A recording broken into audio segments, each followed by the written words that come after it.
right, so it is right on 6:45. I want to thank you here. We have a phenomenal program for you this evening. The Living Kitchen, growing herbs and sprouts to improve your health. And it is our pleasure to share these items and these practices with you so that you can be healthier tomorrow than you are today. And you can keep doing that every single day because that's the way that we choose to target our goals here. And we have a short video for you at this time. And that video, immediately after the video, we'll have a short devotional. We have one of our members, Pastor Hall, that is sick in the hospital with a brain mass, and we'd like you to include that in our prayer for this evening as well.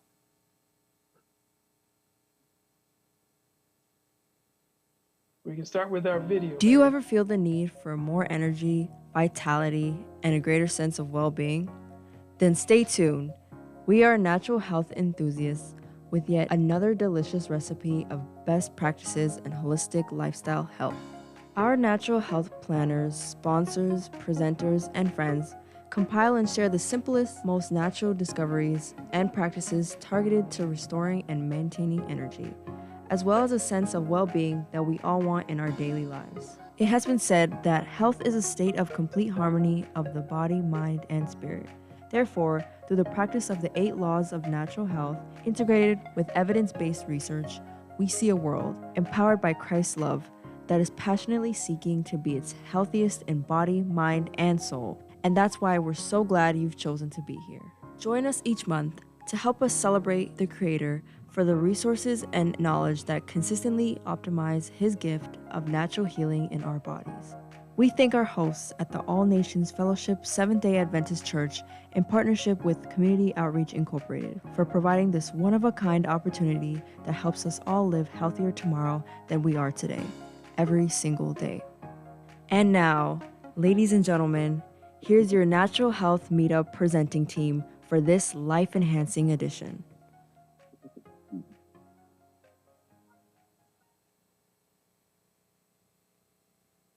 Thank you for those of you just coming in. You're welcome, welcome. And my name is Dale Campbell. We'll have a short devotional at this time to get us thinking about our health topic and to see how we may be accountable for the things that we learned tonight. Hi, good night, everyone. Good night, good night. My name is Donald, and I'm going to be bringing our devotional thought this evening from my car. I was on my way home. I was trying to get home, but the traffic beat me a little bit. So I'm down here in Chicago getting a beautiful view of the skyline, where I have the privilege of bringing a devotional thought to you guys as well. This evening devotion comes to us from Matthew 22 verses 1 through 14. I'm just going to give you a quick summary of that parable that Jesus taught to the people.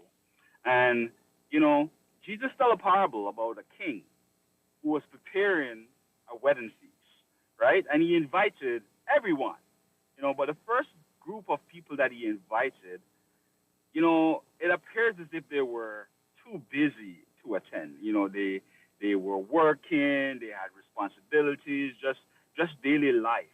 They were just too busy to accept the king's invitation, right?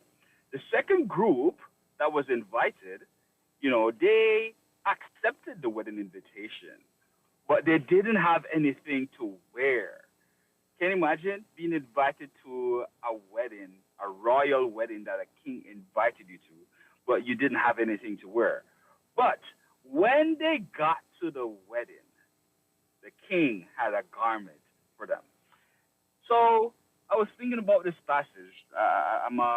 This has been the passage that has been on my mind all week, and I'm trying to see how I could tie that into the whole idea of health. And this is kind of what I came up with. Real change doesn't start with desire. It starts with obedience. In health, many of us has accepted the invitation. You know, we want better energy, we want better strength, we want a peace of mind. We even go as far as to join a group like this, you know, just to listen. But transformation only happens when we put on the garment. You remember that garment that the second group, you know, when they went to the wedding, they didn't have any clothes, but when they got to the wedding, the king gave them clothes. Transformation only happens when we put on the garment, when we practice small daily acts of discipline. In other words, change doesn't require perfection. It requires honesty. Honesty, it requires consistency. It requires surrender. Honesty about your Christian life. Are you doing what you're supposed to do in your Christian life? Are you being honest? And it tends to walk in line that if you're honest in the ways of the Lord, you'll also be honest in honoring your body. Are you being consistent in the Word of God? Small changes. Are you being consistent with small changes? If you are making small changes in your daily life, you will make small changes also in your health habits. Are you surrendering old habits? You know, some of us, we have this sweet tooth that we tend to can't get over. But are you surrendering your old habits and accepting new habits? You see, the wedding garments represent a change of mindset and daily commitment where grace invites us in, but habits is what we become. You see, as we think about our health and as we think about our life, let us choose small habits that we can repeat daily. You know, a small 10-minute walk, drinking water before your meal, or going to bed on time, or, you know, as we're going to be learning tonight, eating your microgreens. These are the small habits that we can do to change our life, which is an act of worship. And this is my devotions for tonight. Amen. Thank you so very much.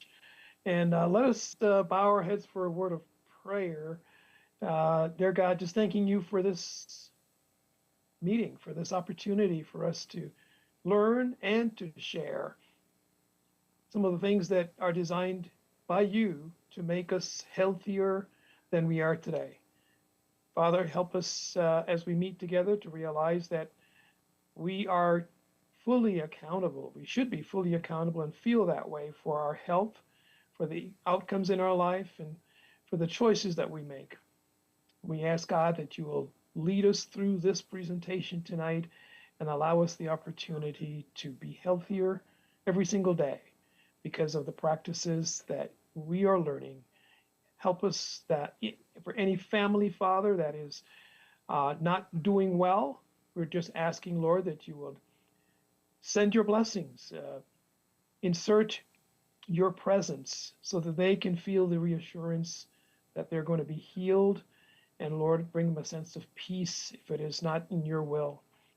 Please bless each family that's here. We want to remember in particular Ella Clark, who is currently hospitalized with a mass on her brain. And we're just asking, Lord, that you would come by her and her family and allow her to experience your presence in her life. And certainly, Lord, we're asking for healing as well. And this we pray in Jesus' name, amen.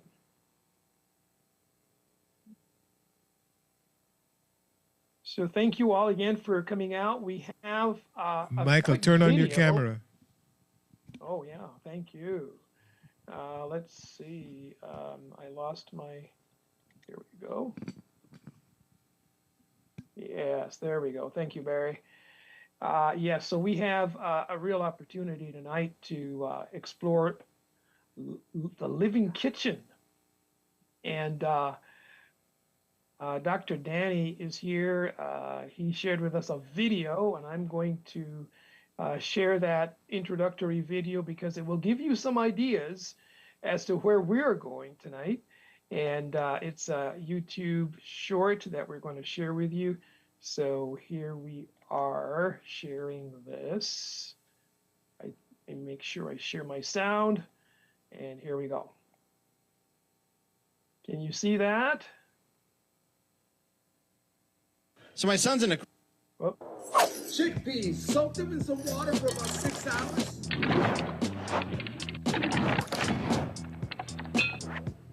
Then drain the water out and place it in a bag or a bottle or both.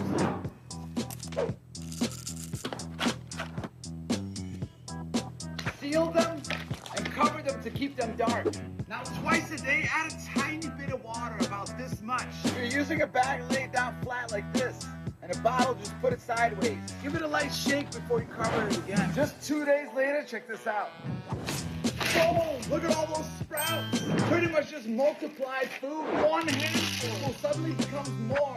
When you sprout chickpeas like this, you also increase vitamin levels, especially vitamin C and B. Sprouting breaks down complex starches and proteins, making it easy for your body to absorb the nutrients. You can also repeat the same process, but this time after 1 day, check up on the peas, and you'll see that those chickpeas got little tails growing. Once they got the tails, grab them, grab a small container like that, put a layer of paper towel in it, put a light layer of sand or soil on top, then put those tailed chickpeas close together on the sand. Lightly water it, then cover the container with a bag like this and place it in the sun. In just 5 days, check this out.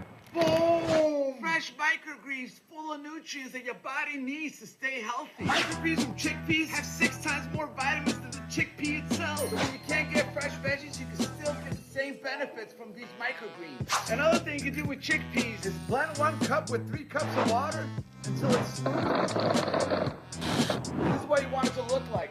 Put a cloth over it. Place it somewhere nice and warm. You gotta let it ferment for 2 days. And then boom, now you have yogurt.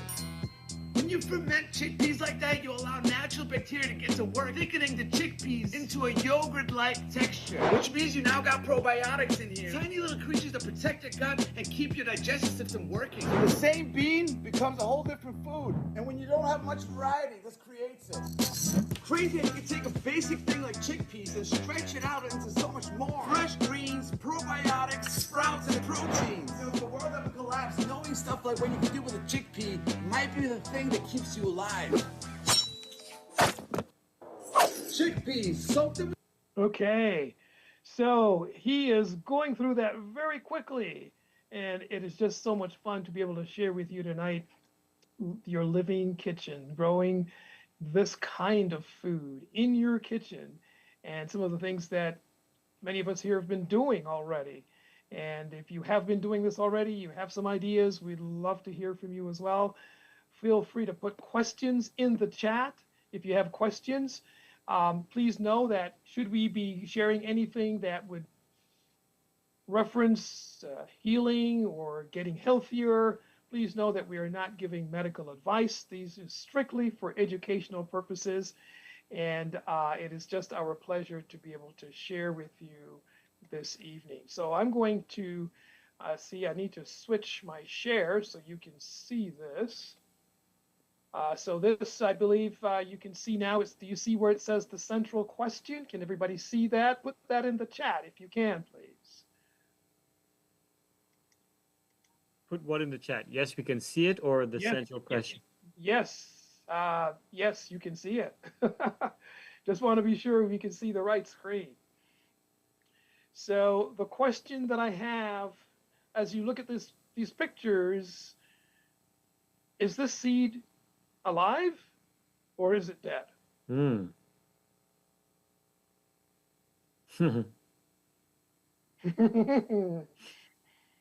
Well, the answer's on the screen, sort of.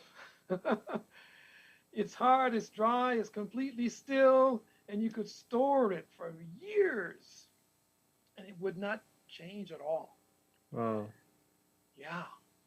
And it's just phenomenal that when we think about this, this is a storage mechanism. This is how God has designed to really provide food for us. This is one of the sources. And yes, it is neither alive nor dead at this point. It's somewhere in between, perhaps, right? You might be thinking, well, all of this, Well, the truth is, it is dormant. It's alive but paused. The seed is alive, but it's in a state called dormancy, and every single thing that it needs to germinate, to grow, is in there. The DNA, the enzyme. That's why a pinto bean, when you plant it and it grows, only pinto beans come up because of the DNA that's built in. And in addition to that, the enzymes and the nutrients, and then even an embryo, so that it has a set of cells that allow it to continue to provide a root and a shoot.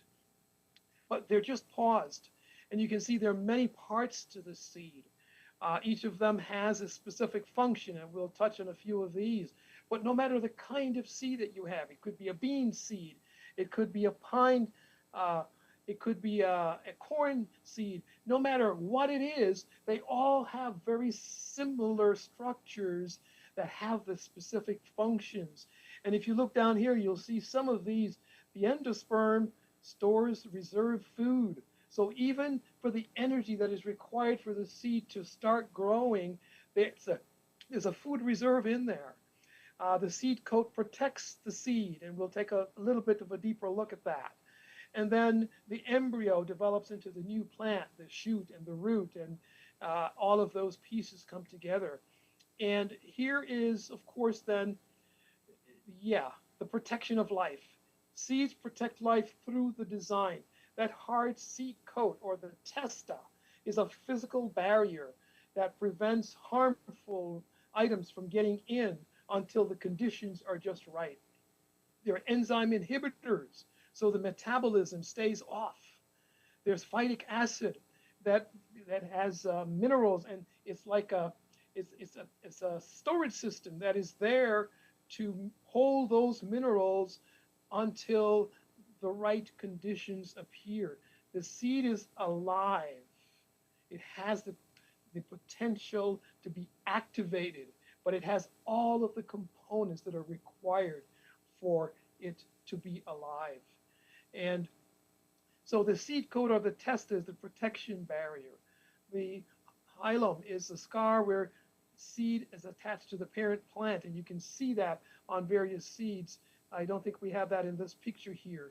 Then we have the micropyle, and that's a tiny opening. And if you examine a seed carefully, if larger seeds like a corn or a kidney bean, you will actually be able to see that tiny little hole there where water is allowed to enter during germination. And then, of course, the embryo, the radicle, is an embryonic root, which is the first thing that emerges, and you will see some of that tonight. The hypocotyl is where the embryonic stem is able to then begin forming. The epicotyl, the embryonic stem above the cotyledons, and that becomes the shoot, so it continues growing after that initial set of leaves. And then the plumule, that's the first true leaves that actually come up. And then all of these seed leaves, the monocots and the dicots, they absorb and transfer nutrients back and forth to make this process actually work. And so the seed is dormant. And of course, you can see the root comes out first, and then eventually the shoot grows. And then, of course, the shoot continues growing here. And that cell division continues happening so that you get a plant that produces more seeds and more fruit. So what is it that wakes up the seed? What breaks the dormancy? It's not heat, it's not even the soil, but it is water. Water is the biological trigger God designed to wake life up. Awesome. And I just like to think about this because our need in our bodies for water is also a fundamental. Water is essential for life, no matter whether it's animal or plant. And this biological trigger is really an amazing thing. Look at the process. Once it gets the moisture that it needs, and it actually begins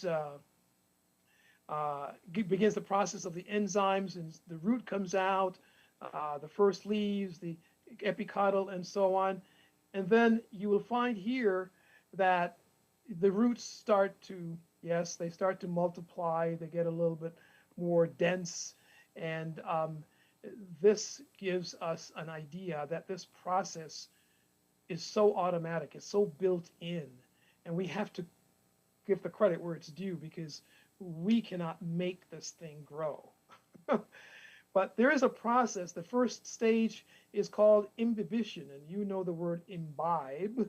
So in that first phase, the water is entering the seed, and it grows, it expands. If you've done it, if you've ever soaked beans in a pot before cooking them, you will see how much larger they grow. It's literally the water that's going in. And when you start that process, even when you soak them overnight before cooking them, just understand that they have begun the process of sprouting. They are actually releasing enzymes. They're actually starting this process. And in most cases, you're going to find that they're healthier than if you didn't soak them. Now, there gets to be a point where they just stay that size for a little while, and then eventually the little root will come out where the radicle emerges. And so that is the process. The stage one is imbibition, 0 to 12 hours typically for many seeds. Water penetrates the seed coat, the seed swells, sometimes doubling in size, and then the dormant enzymes begin waking up. And it does this only when conditions are safe. And you can see here also, just want to skip a few of these, the activation process. There is something known as phytic acid. We talked about that, where that holds the minerals intact. Once that is released, the minerals are unlocked, and proteins then begin converting into amino acids. Respiration begins, the seed starts breathing. It's amazing. All those things are going on, and we don't even really realize that. And then the emergence, where the life breaks through. We get to see the root, the radicle. We get to then see that there are parts of it now that actually get it to transition from storage, which is the initial phase, can last for years, and then it actually starts to grow. You can see that here as well. Then what changes for us? Locked up potential, becoming living nutrition. And I want you to think for a moment about the potential that you have for your life. Sometimes it is locked up until the right conditions come about. And many times we have to awaken those conditions. Many times we have to do something about the conditions that we're in so that we actually have that perfect environment so that we can flourish and thrive.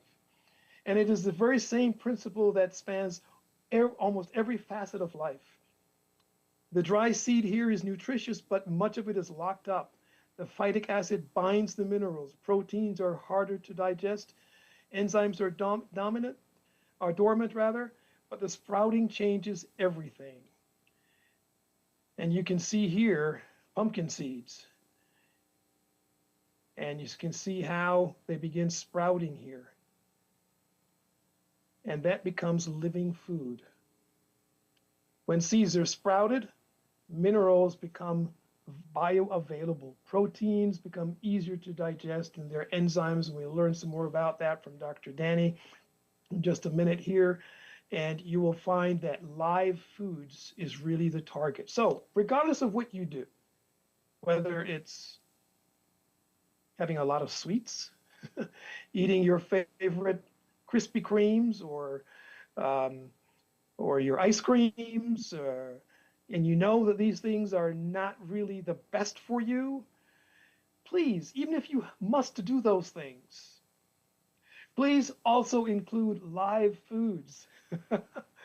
Live foods such as fresh herbs picked right from your kitchen, and sprouts that you're going to learn a little bit about, and the microgreens that we just saw in the video, because this is where ultimately the body is searching for these things. And when you deliver it, a lot of issues that we may have that are health concerns can be avoided, can be improved. And so this is God's design for us. This is the way that He's gotten us and see the roots and the shoots. And it's really about us partnering with God, because we don't create the life. That is God's domain, but we can create these conditions for life to emerge. And when we do, we access what is already there, waiting for us, just adding water. Isn't that God so awesome? To be able to just get us to a point where we can do something really simple and have such high nutrition packed in for us. Just a couple of tablespoons of these sprouts can create enormous health benefits. And so as we look at this now, we're going to move to Dr. Danny. Dr. Danny is going to share with us some insights as to really what are the deep benefits, what organ systems are benefiting from this wonderful source of nutrition.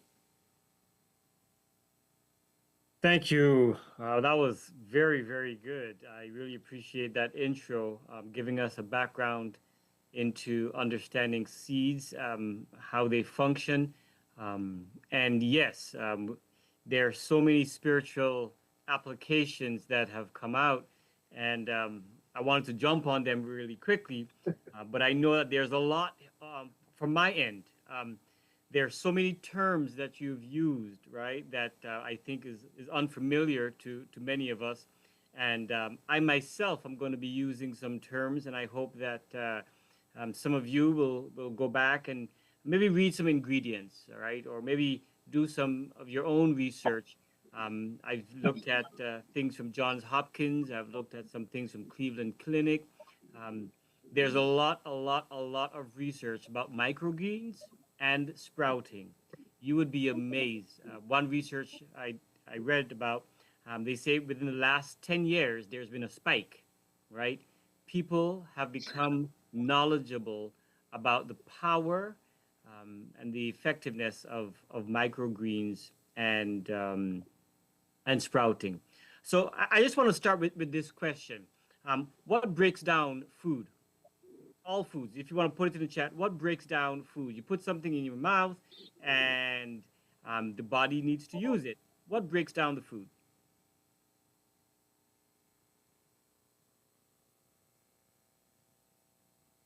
Put it in chat if you like, or unmute yourself and answer. Enzymes. Yes, enzymes. It is enzymes. It's enzymes. Friends, I mean, I have some construction background, right? And I thought of a hammer. Okay, I thought of a hammer. If you have a nut, growing up in the Caribbean, my dad had almond trees. And if you know anything about almond trees, you need to crack it open to get the almond. Well, that hammer I want to propose to you is like the enzyme. It has to break down your food so that it is usable, it is useful. If it doesn't, then you don't get your nutrients, you don't get your carbs, you don't get your proteins, you don't get your fats, all things that are necessary for the building and the sustaining of your body.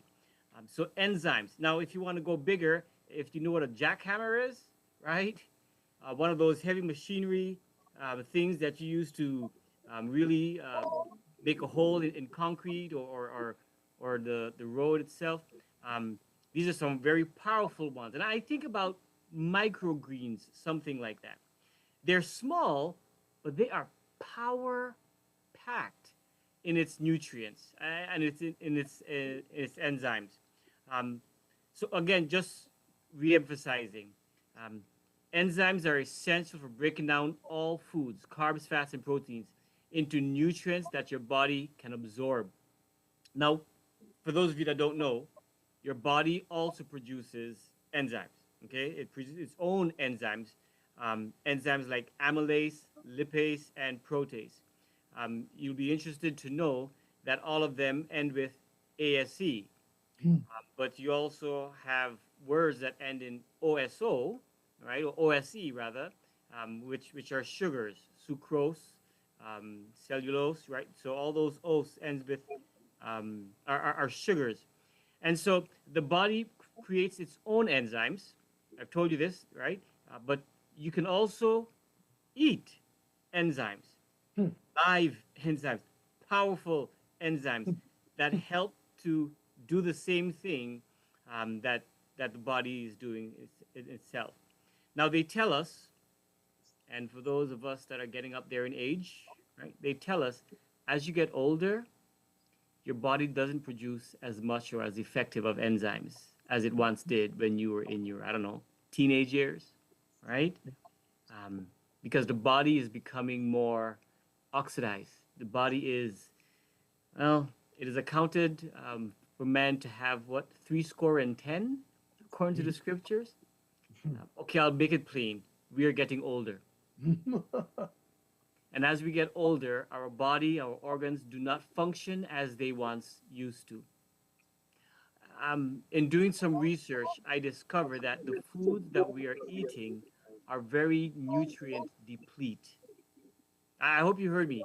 The foods that we are consuming today are deplete of nutrients. Yeah, you might get some, but unless it's organic, you're not getting as much. There's some problems with why we're getting nutrient depleted foods. The water that is being used for irrigation in some of our mass farmlands, that water is contaminated. The soil is being overused, so the soil is not giving sufficient nutrients, right, to the plants that we are going to be consuming. There's more toxins in the air. The other issue is they have to pick some of these produce a little early. They have to store it. They have to ship it. And so they were not able to get their full potential of its nutrients. Do you see where I'm going? Our foods are nutrient depleted, which means then when we consume it, then we're still not getting sufficient nutrients. And so, why do we need nutrients? Well, it's obvious. We want strong bodies, right? We want to function. We want to play with our children or grandchildren. We want to take walks with our spouses. We want to walk up the steps and not feel the aches and the pains in our knees or in our hips. We want to be able to read without glasses, okay? We need nutrients. We need to function. We need to live. We need to live happier and healthier tomorrow than we did today, as Dr. Dale would say. So microgreens have some advantages that's better than actual whole plant or the mature plant. They aid in digestion, like we've been talking about. They aid in promoting gut regularity. They break down the food. They feed back bacteria in the gut, prebiotics, and they reduce inflammation, leading to better, ready for this, nutrient absorption. Nutrient absorption. The body wants to get as much nutrients out of the food that we have eaten. But in order to do that, it needs strong enzymes to accomplish this task. All right? So let's go back to another word that Dr. Dale shared. He used the word bioavailability. Bioavailability. I think that you can come up with an answer that is sufficient, right, as to what is bioavailability. But just to give you the answer, it describes the degree and the rate, the degree, how much, and the rate, how quickly, at which an active substance, such as a drug that you get over the counter or vitamin or nutrients, it describes the degree and the rate at which an active substance is absorbed into the bloodstream and becomes available at its target site of action in the body. So this is telling us what? These enzymes, if we get good quality enzymes, they will do an effective job in helping to promote better health, right? It gives you the vitamins, it gives you the minerals, nutrient absorption for overall health. acting as a catalyst that breaks down food into usable nutrients. So, um, have you had a pineapple or a papaya or mango, right? These have some contain natural digestive enzymes, and they're just wonderful to eat. But lack of enzymes hinders nutrition. Okay, um, and so I want to talk about certain. I think this is the time we talk about certain organs. Is that correct, Yep, Dr. Dave? yes, yes, yes. All right, so let's talk about certain organs or systems of the body. We understand that these enzymes help for gives you rich in fiber. It's a powerhouse and antioxidants. But let's get specific. Um, Detoxification. Okay, there's a term that's out there, and I encourage you this evening when we're finished or tomorrow, sometime during your lunch break, look up this term: oxidative stress. Oxidative stress. Our bodies are bombarded by stress, and it's wearing away the body. So it's wearing away the liver. If that happens, what's the reason that we have a liver? It's to detoxify, right? It's to clean our blood. Well, if there's oxidative stress in our liver, that means that it can't do its job properly. Well, tell me, where in the body does blood not go? It goes everywhere. So when we think about the liver, we need to remember that we need to give it the best chance of operating functionally. And eating microgreens will help. In addition to that, we've talked a lot about digestion, right? It regulates digestion. If you eat microgreens, right, sprouts, it regulates digestion. It gives you fiber, both soluble and insoluble. Promotes healthy bowel movements. A friend of ours, Dr. Rick, many of you know him. He often will talk about the need for excretion. The body needs to excrete toxins, waste out of the body. And so if you do not have a proper bowel movement, that means something is not right. So we have the digestive system, we have the liver, but also the heart and the blood vessels. Friends, if the blood is not flowing freely and with quality, then it affects, as I've mentioned, everywhere else. So your brain, does your brain needs to be healthy? Well, it starts with, right, healthy blood going to it. There's research that came out just recently.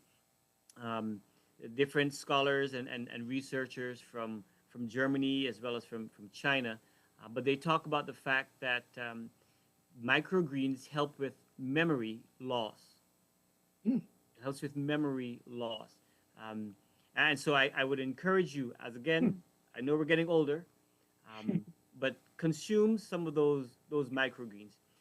It says microgreens significantly benefit brain health by providing concentrated vitamins and minerals, antioxidants, and anti-inflammatory compounds that protect brain cells, reduce oxidative stress, improves blood flow, and support neurotransmitter function, leading to enhanced memory, focus, mood regulation, and reduce risk of cognitive decline and neurodegenerative disease. Wow. That's a mouthful. But I encourage you to take a mouthful of microgreens as well, because it will help. The key nutrients is things like vitamin K, lutein, folate, magnesium, polyphenols, and betalins. And so go ahead, and we'll talk about certain other microgreens you can consume, but broccoli is good, beet is good, radish, basil, microgreens. These are some powerful enzymes that we would encourage you to consume. But let's move on. Other areas that these microgreens can benefit. You have your kidneys. Low potassium varieties such as chickroy and lettuce offer nutrients for kidney patients, and that's in one of the medical journals. We also have the eyes. Lutein, found in broccoli and spinach microgreens, guards against age-related macular degeneration. Wow. Now, I am encouraging you. I'm giving you a lot, but I want to make it simple. You will discover as we go through our presentation tonight, and as you do your own research, you will discover that it doesn't take a long time. That's one of the reasons that the researchers are saying there is something there in regards to microgreens. Number one, you get sometimes double the nutrient and enzyme value than you would get from a normal plant. You heard that? Oh, yeah. Power pack. That's But in addition to that, it takes a shorter amount of time. So where you have your garden outside in the backyard and you have to wait for 3-4 months to get your produce, your microgreens are done within 14 days, most of them. Within 14 days, you can have microgreens or sprouts that have much more power and nutrient value, enzyme value, than your plants outside. I want to end with this. Antioxidants. You know what the term is, antioxidants. The oxidation, the oxidative stress. I read up so much about that, and I am concerned that we need to do better with our lives. Where does stress come from? Everywhere. In case you didn't know that. Stress comes from everywhere. If you're driving on the road, that's stressful. If you're working, that's stressful. If you are cleaning your house while you're singing, right? It's still stressful. Every movement, every thought, every action, and that's not including the stressors that we get from the outside. When somebody talks about us, or when somebody cancels us, or when somebody treats us unfairly, we have stress from the outside. But then we also have stress from the toxins. We have stress from the bad food or the contaminated food. Just this evening, I heard a report about cheese being recalled, right? Fancy cheese too, go figure. We have stress all over the place. So what do we do? According to Johns Hopkins, there is a way to help with the oxidative stress, and that is through microgreens. The antioxidants that we get from vitamin C, vitamin E, psyllium, beta carotene, all these things can help. So, yes, sprouted foods are generally easier and faster to digest because the sprouting process activates enzymes that break down complex carbohydrates, breaks down protein and anti-nutrients like phytic acid. Essentially, it's pre-digesting the food, making the nutrients more available and less taxing on the system. Our body is fighting constantly against free radicals. We have to keep that balance intact. And eating your microgreens will help to give you higher levels of antioxidants. It'll make you healthier, friends, and it happens in a shorter time. So I hope that I've given you some advice, some suggestions, some notes to take down as far as how to get rid of oxidative stress, how to get more antioxidants, and why it's important that you have quality enzymes in your food. Thank you for your time. Maybe next time we'll talk about the respiratory diseases and how it can help, or neurological diseases, even cardiovascular diseases. It's beneficial. It's beneficial. Wow, wow, wow, wow. Yes, thank you, Dr. Danny. That was just a really great in-depth look at organ systems and how we are shortchanging ourselves. Yeah. We're not taking advantage of what's available, but we're making choices, and it's about the choices ultimately that will determine the kind of health outcome that we have. We have I think I want to go straight to Yolanda from here. And then right after Yolanda, we'll have the video, Barry, the interim video. And so Yolanda, come on up. She's a sprouter. Whoa, can we call you Sprouter? Oh, yes, you can. Okay. Thank- Yeah, please come on. Okay, good evening, everyone.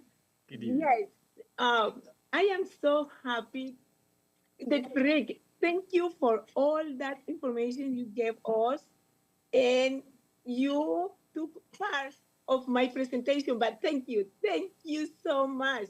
And listen, I'm learning a lot for all that you said.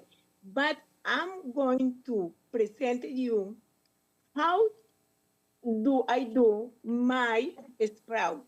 For example, I have the red clover, okay? The red clover, you soak it for 4 hours, 4 hours. And oh, this is the jar that I'm using to sprout them.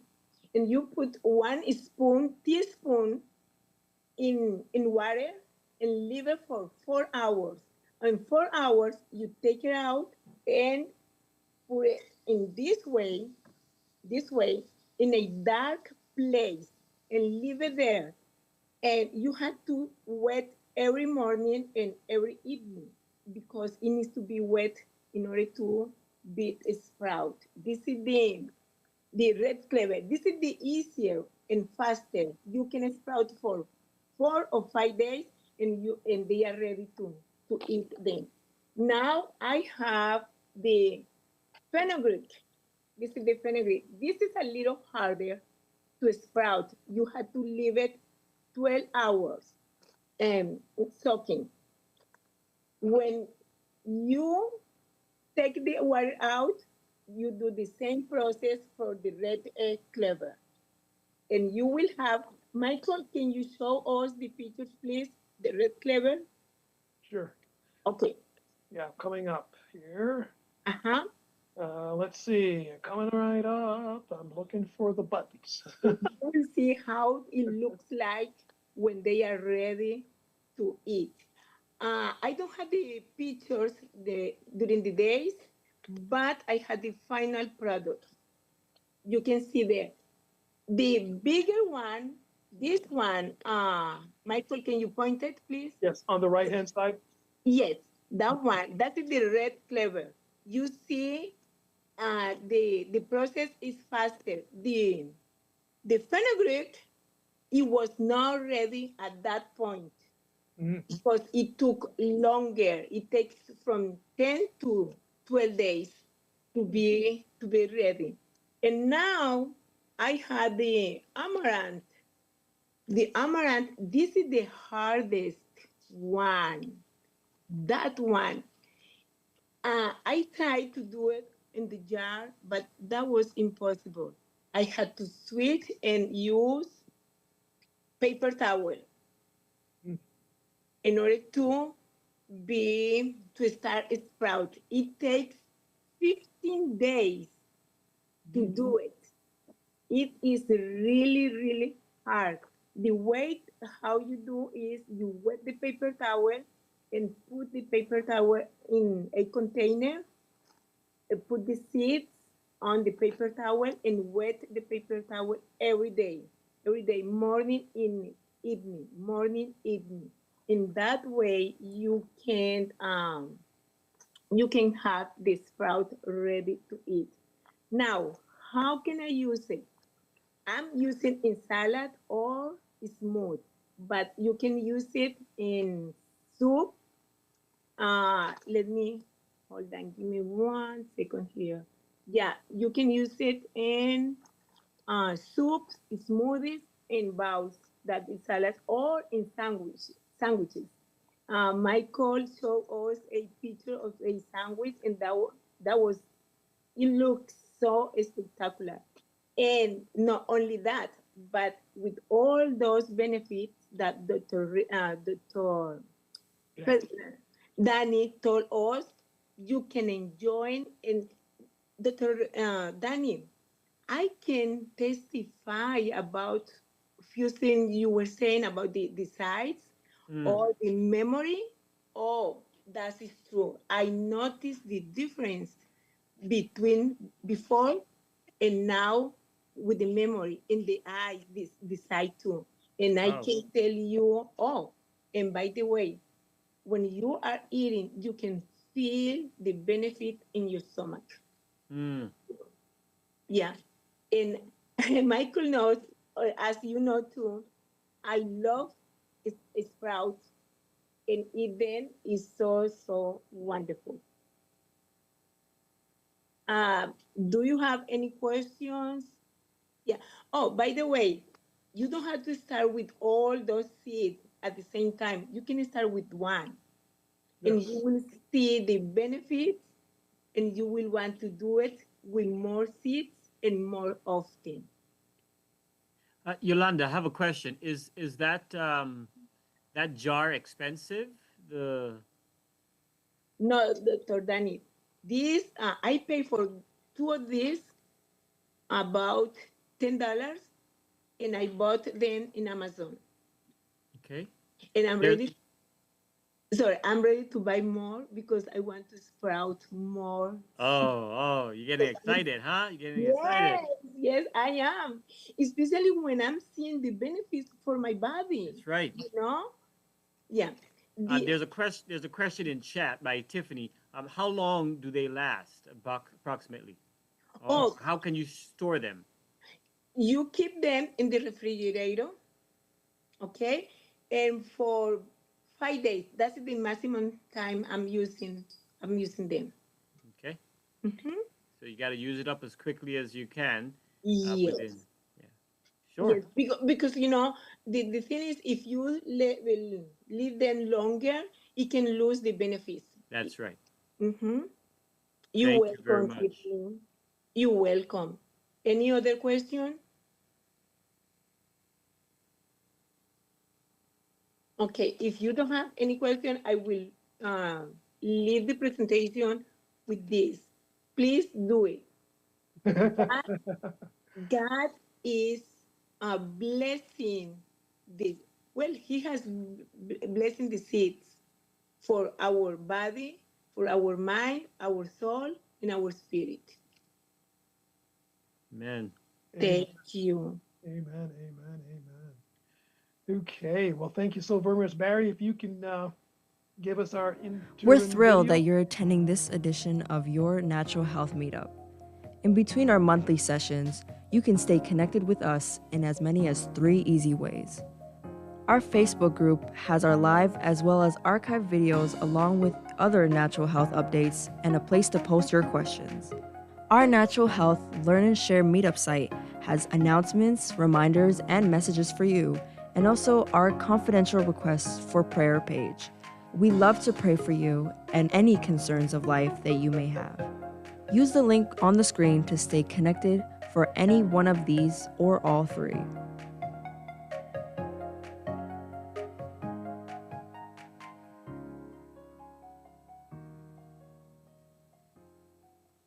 Fantastic.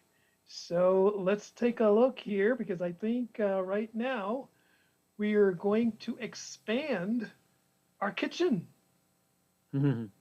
It's going to go a little bit more beyond the herbs and the micro greens concept. And we are now at herbs. And we have a certified master herbalist in our presence here that's going to share with us. And I'm going to attempt to follow the pictures here for you. So if you can come up, Lady Serena, we can get started on your section. No, we can't hear you yet. Are you there?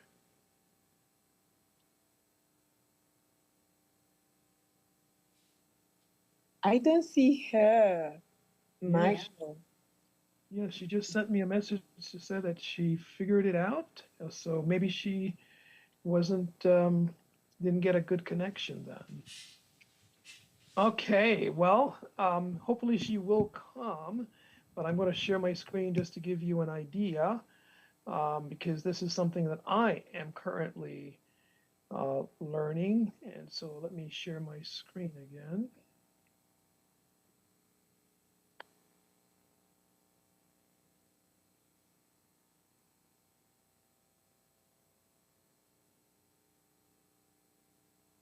All right, so yeah, we looked at this. So basil, oregano, wheatgrass, thyme, and rosemary. And the section that we were going to end with is going to be essentially covering these same herbs, but not from an herbalist perspective, but from a growing perspective.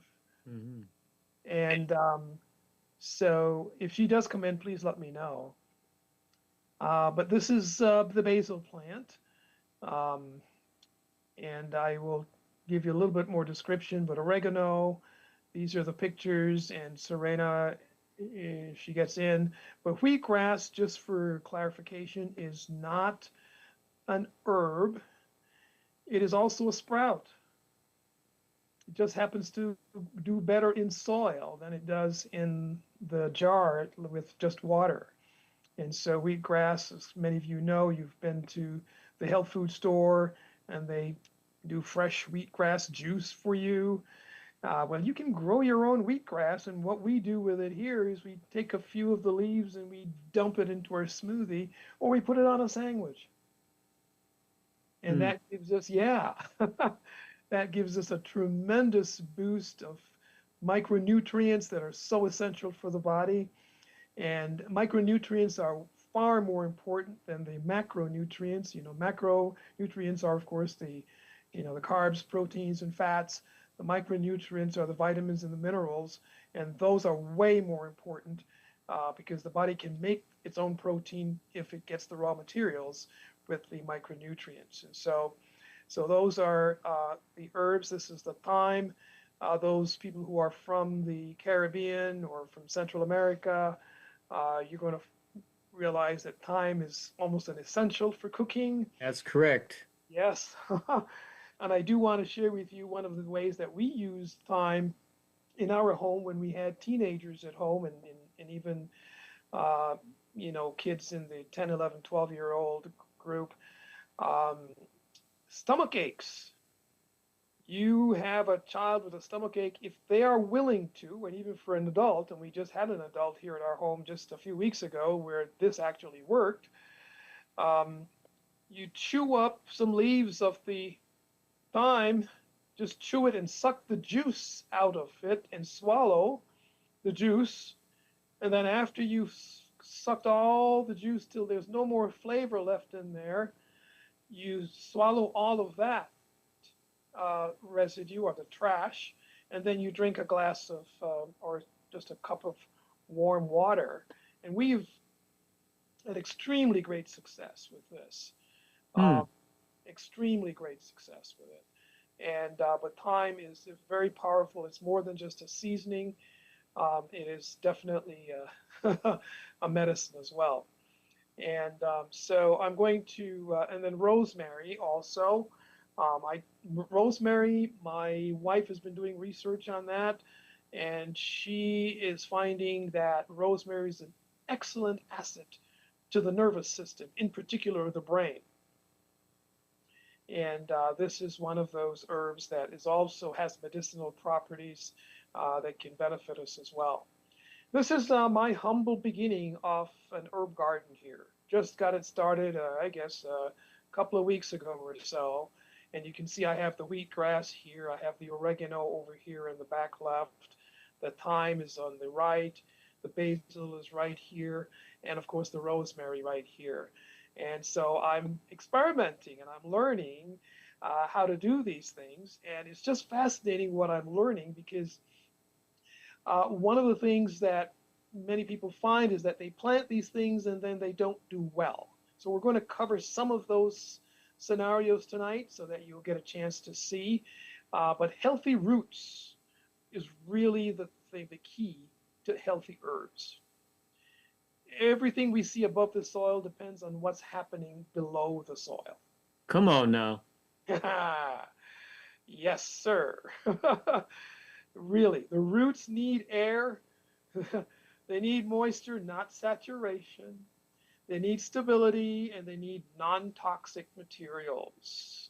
And I highlight the non-toxic because there's so many materials that the plants may do well in, but they pass on potentially toxins to us. And so we have to be careful with the materials that we use. But you can see what a healthy root system looks like. Just a mass of, like a net, just a mass of fibers here. And so that's really, but drainage holes in the pots are a non-negotiable. In other words, you must have drainage holes. That is the ideal. You can do it without, and we'll talk a tad about that. But if you, and the pots that I got, those that I just shared with you, they didn't have their own drainage holes. So I got a special diamond drill, and I actually put holes in the bottom. Now, why did I choose to use that particular kind of pot? That is glazed ceramic. It is completely non-toxic, as opposed to a plastic pot.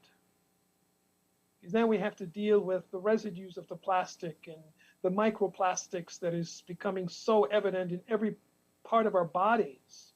And there's no way for those plastics to disintegrate. There's no metabolic process to get rid of them.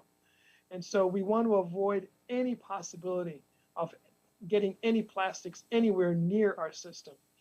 And so, but here are some of the things. The hole in the pot allows excess water to escape. Very important to have drainage, which is natural to the soil that we'd have outdoors in our backyard. That prevents root suffocation and reduces mold and rot. If your pot has holes, yep, that wasn't my picture, but that was me. Exactly that, with a drill. And so be sure to have holes in the pot, but use the toxic-free containers. There are two materials that are best for using for food, growing herbs, and so on that you are planning to eat. White glazed ceramic and unglazed terracotta, which is a clay-looking pot. You can also use glass, as long as you have the hole for drainage. You want to avoid the plastics, and you want to avoid the cheap decorative glazes that potentially have lead in them. This is an example of the unglazed terracotta, and so you can choose to be sure to look for that, be sure to read the label closely, call the manufacturer and get their list so that they verify that there's nothing toxic embedded in there. If these are glazed, then you're going to have toxins. So unglazed terracotta, but glazed ceramic are the two choices in addition to glass. And then many people, and there were conflicting pieces of information regarding putting rocks in the bottom, but I will tell you that I have found for herbs in particular, you do not want to use rocks. You can see many times gardeners, indoor gardeners, they do put rocks at the bottom. For the herbs that we were talking about, they're very sensitive. You're using small pots, so please do not do that. And I want to show you the reason why. Just put the soil in.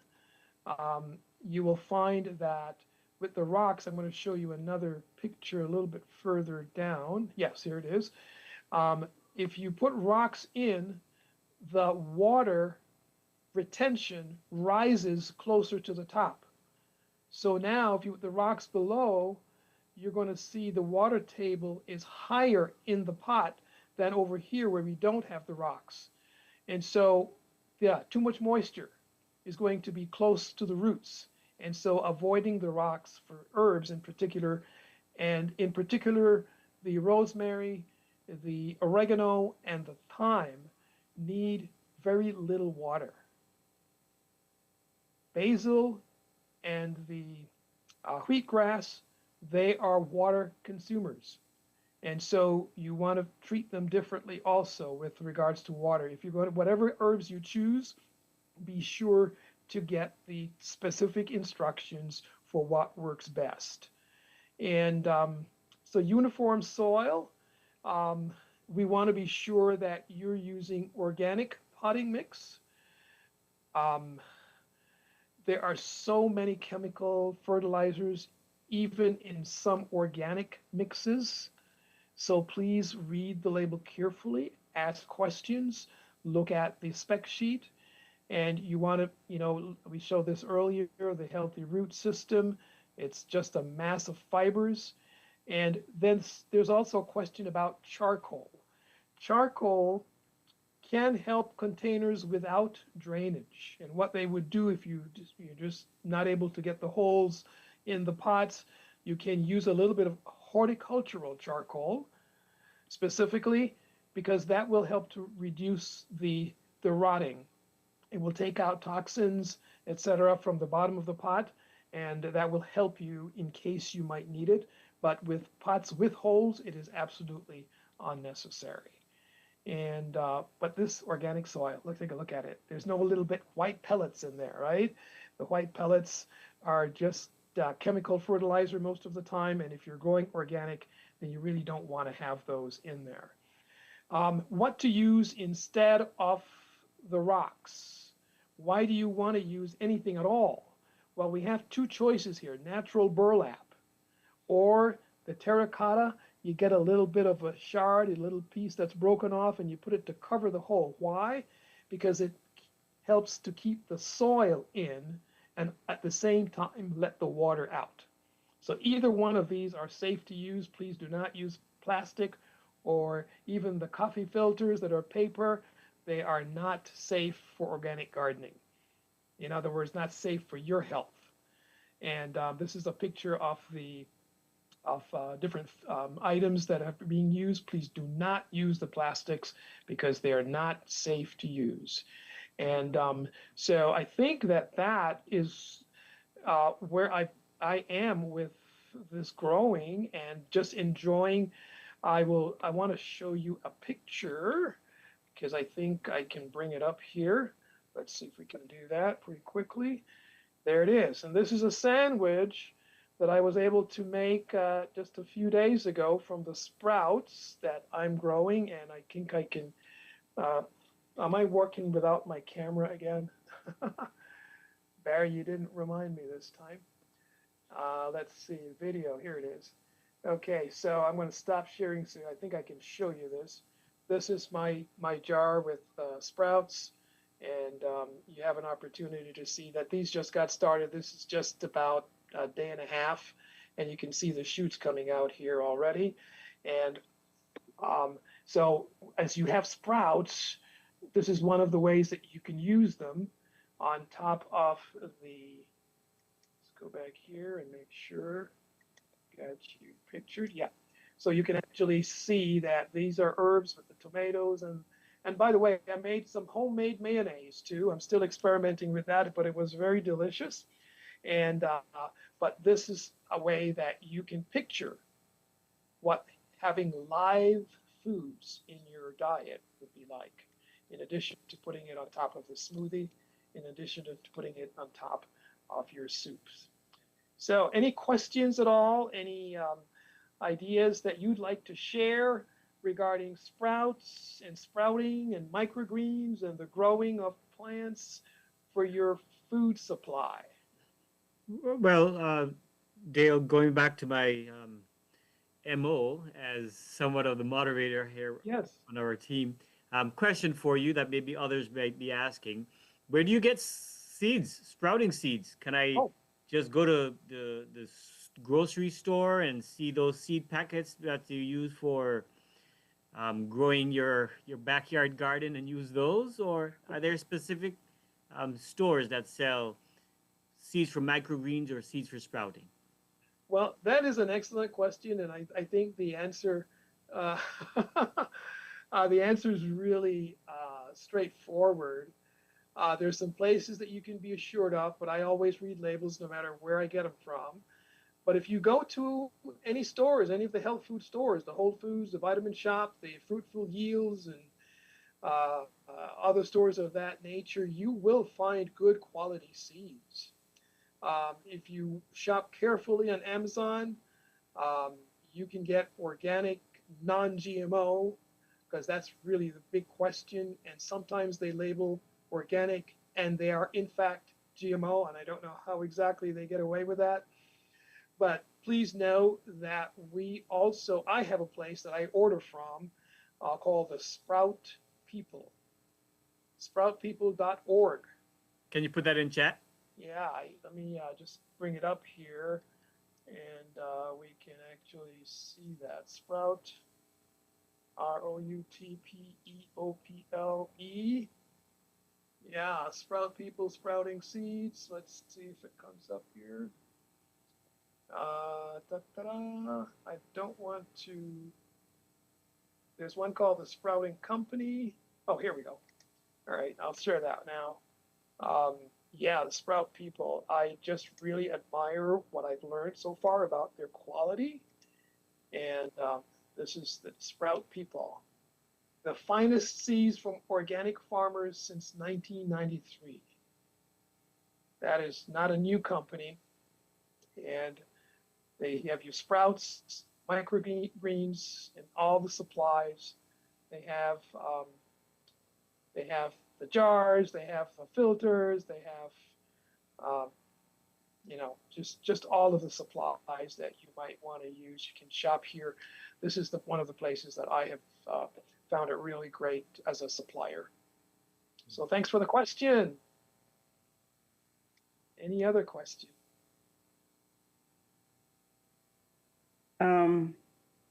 This is Rosita. Hi, Rosita.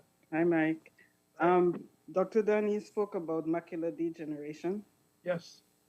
and I was diagnosed with that, the dry one. And I take RX2. They say to eat a lot of greens and something else. Is there any other advice you can give me? Oh, macular degeneration is very specific. Things for the eyes in general, bilberry, extremely helpful for the eyes in general. Okay. There is wood betony, BETONY. It's also extremely good for the eyes. Those are the two that I know off right away. I know that I'm not the herbalist, right? I know. I was just about to say. I wish Serena was here. Yeah. Yeah, those would probably get you started, though. The bilberry is extremely good for blood flow Okay. into the eye, and a lot of times, one of the things that I have learned, and I think it's good for all of us here to know, is that the older we get, and Dr. Danny mentioned it actually very specifically, that circulation gets reduced. There are blockages in the blood vessels. Yes. And so enzymes. Michael, could you check and Yes. see if Serena needs to get in? I don't see her. I don't see any. She just sent me a message. For some reason, she can't get in. She sent me an image that looked like when you. Anyway. Yeah, if you could send her the information, Barry. She needs the meeting ID and the. Yeah, I did send it to password. her, but it seems like Okay. nobody let No. her in when she came. Yeah, no, but the blood vessels get clogged as we get older with protein fragments. Yeah, they just break off and they keep floating around in our body, and then they get to a blood vessel that's too small, especially like in the eyes. All right, it's too small for it to go through, and so it clogs up the flow. So I'm going to share with you what I have been using for that. I'm not making a recommendation. Saying do your research. Yes. And I will put the enzymes nattokinase is one. The other one is serrapeptase. And if I can remember the third one, oh yes, I do remember it. It's lumbrokinase. Lumbrokinase, yeah. So you should have all three of them there, I hope. Yeah. Okay. Yeah. Those three enzymes, if you take them on an empty stomach, then they don't have anything to digest in the stomach. Okay. So they go all around your body. Find protein fragments to consume. And so don't worry about how many to take because it's just enzymes. They won't do you any harm. That's what my understanding is so far. But do your research, see what other people are doing with these. Okay. But lumbar kinase is the main one. Want to be sure you have that, but the others Okay. very much complementary. All right. Yeah. Thank you for that. And that doesn't just work for the eyes, it works for anywhere in the body where there's a blockage with protein fragments. Okay. Yeah. Thank you. Well, you're welcome. You're welcome. Any other question or consideration? Well, folks, is Don with us still? I don't see him. Okay. Yeah, I think he left. Yeah, okay. So how should we wrap this up?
Okay, have a wonderful evening, folks, a wonderful month, and come back and share with us what you've done differently as a result of being healthier in your practices every day.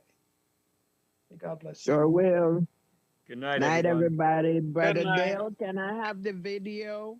Bye. Yeah, it should be available as soon as I get it from our tech team. Yes. Okay. Yeah, I'll send you a link. All right. Thank you. Okay, you're welcome. Have a good night. You too.